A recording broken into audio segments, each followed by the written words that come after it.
đêm na lâu lung sen na tele lung ngay na te in alam pi adingin ing mangin ay sun in kalun tempa in mo kalun te may silong ram na o hibay tante intanet sota kapogi hori kapain kanun pa inganay tante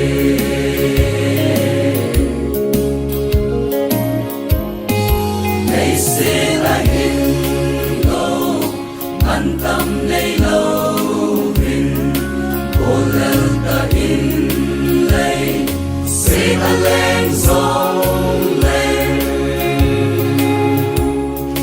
thăm van ta lung te ka câu man tam le ka zo na in chu a ay na nga in kalun tempa in mong kalun te may silong kam na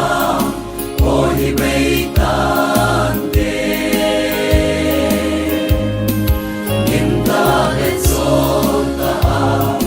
kapogi hori kapain kanun pa inganay tante